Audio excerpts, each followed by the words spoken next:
Hi everyone. So I thought today I would take you through my writing process because I've been writing a lot of articles for Popsugar, or I'm going to be writing a lot of them. So I thought I would show you how I pitch, how I write, like just the whole process of doing it. And then I'll show you also if you did want to write for Popsugar where you can apply to do that. And then later in the video, I thought it would be a good idea to talk to you about some of the things that I think you should have on your resume if you are applying for a PR job. Obviously this is for like when the world gets back to normal, but I wanted to talk to you a little bit about some of the things that have helped me when I've applied to jobs and some of the things that I've done and like keywords in my resume that I've included if you are going to apply for a PR job. So if you want to see just that, then you can fast forward to the second part of the video. So for Popsugar this week, I just wrote an article about why I don't feel guilty about not being productive, and I'll include that in the link below. I'll also post it up here in case you want to check it out. And right now I'm writing an article on having adopted a bunny during a time of like social distancing and what that experience has been like for me. All of these articles I did pitch to Popsugar. For people who are already writers for Popsugar, they have a monthly newsletter that kind of tells you what they're looking for. So for this month, I know they were looking for topics about being productive or not being productive or whatever, and they were also looking for pet topics for some reason, and I'll show you how that looks like here. And then you can submit your pitch depending on what they're looking for, or if you have a different idea, you can submit that pitch. So the pitches I submitted were the one about not being productive, the one about my pet, and then two other ones for the Latina vertical. One of them I'm going to write today, and that's going to be what Latina are you based on your zodiac sign, or what Latina celeb are you based on your zodiac sign. So that should be fun for me. I don't know, I'm sorry if you can hear that. But this should be fun for me to write because I've never written anything like that, but I love astrology and I'm really into it. So it should be more of like a fun like lifestyle article. So by the way, check this out.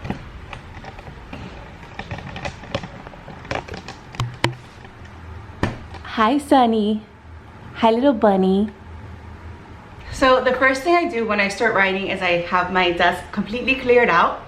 I like to clear out my desk because it's easier to write when everything is like clean and in its place and you don't have like all of these little things lying around. I really don't enjoy writing when there's clutter around me because I feel like if there's clutter here, there's clutter in my mind. So I always try to clear out the space. If there's a candle, I'll light it, but I also don't write with any music.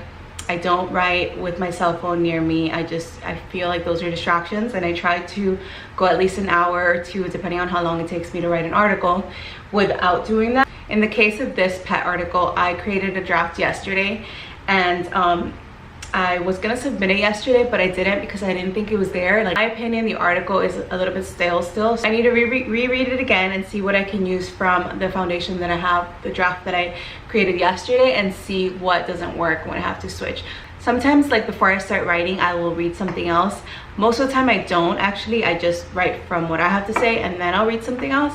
But sometimes if I like need to get in like the writing zone, I'll start reading articles or different sort of excerpts or newsletters that I like that are about writing, just so I can get in that mindset. And I think that really helps me. One of the ones that I really like, I'm going to post it up here. It's a newsletter by Phoebe Lovat. All right, so I'll show you here. This is what the contributor dashboard looks like.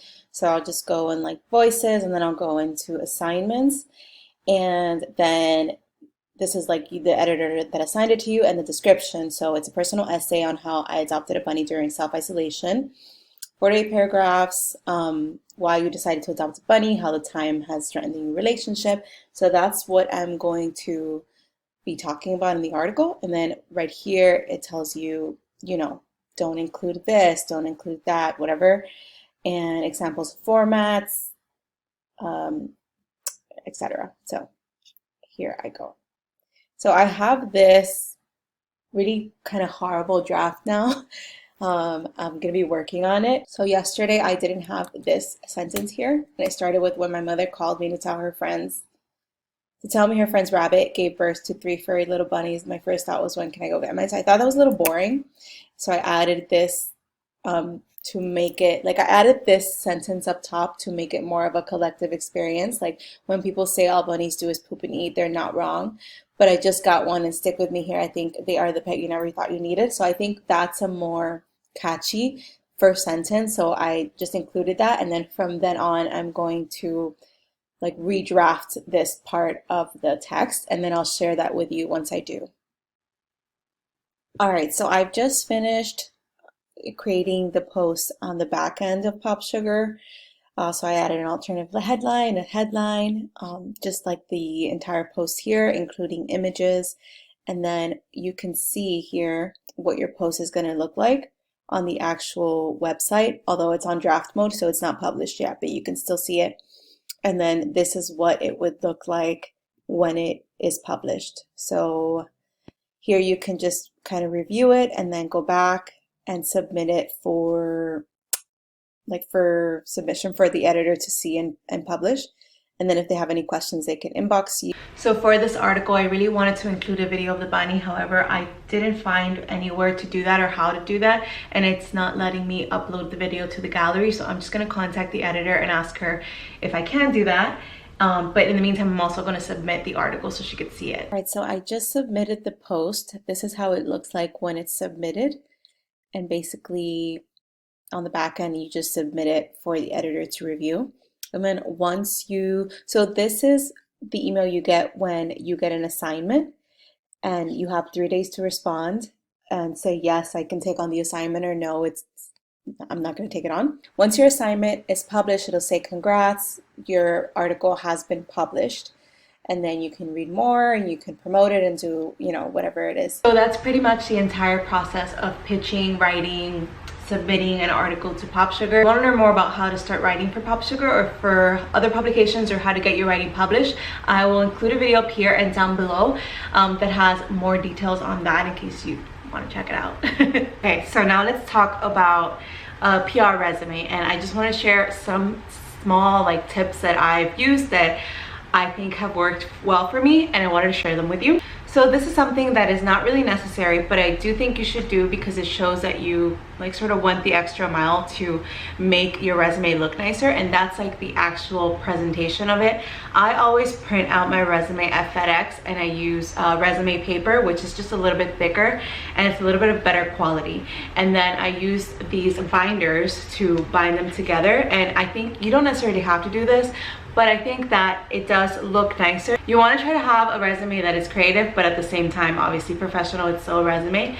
So I created mine, I think, on Canva, and I think Canva has a lot of different layouts. I'll put them up here, but also Etsy has a lot of different layouts. So if you go on Etsy and you just search for resumes, you can find a lot of them on Etsy, but also if you just go on Canva, a lot of them are free, so you can use those templates and then sort of input your information on there. Most of the times those templates compartmentalize your information better than you normally would. In mine, I have just a sentence about me, and in that sentence I just included the most important things to know. So I have dedicated and goal-oriented bilingual professional with how many years of experience in this and that. So that's what you kind of want to have. Maybe not the same thing, but however you want to word it. I think being bilingual, if you are bilingual and you know Spanish and English and you can write both, that's a huge benefit for a company. So you want to include that at the top. Something that you want to do, not so much when you're entry level, but if you've already worked maybe 1 year in PR and you're applying to a different job, you want to include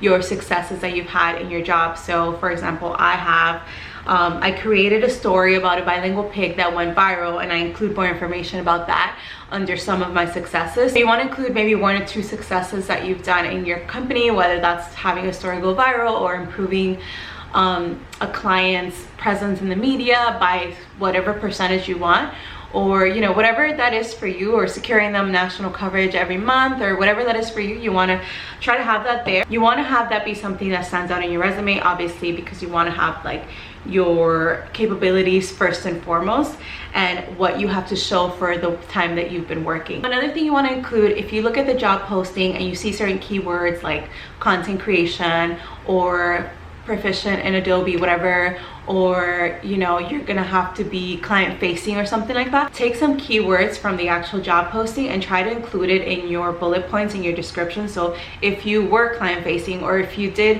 have experience creating content for somebody's website, or if you did have a large say on how they did SEO, or you taught them or whatever, and that's part of the job description, then you want to highlight that in your resume as well, because that'll sort of tell them that you have the experience that they're looking for, because you'll include obviously keywords that they also included in their job posting in your resume. My resume is 2 pages, so on the second page I have an entire column dedicated to the skills that I have. So there I have public relations, content creation, press releases, copywriting, influencer marketing, and so I have all of those skills listed on that side of the page. And then on the other side, which is the larger part of the page, I have my other experience.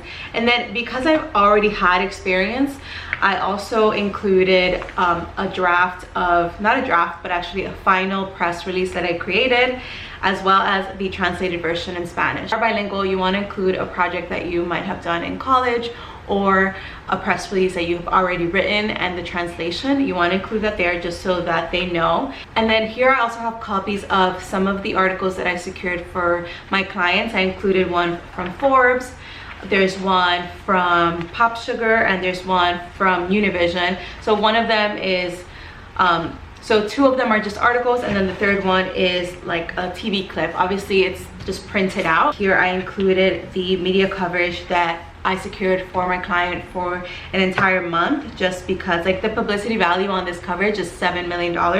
So you want to showcase that if you have those numbers, and if you have that experience, you want to be sure to include all of this. This isn't necessary. It definitely gives the employer more of an insight as to what you can do and the quality of work you can produce. So it's always an added bonus, and you should always include that if you have done the work. If you have any questions, feel free to ask me in the comments down below, or contact me through Instagram, through wherever. And I hope that you enjoyed this video. As always, thank you so much for watching, and I'll see you back here next time.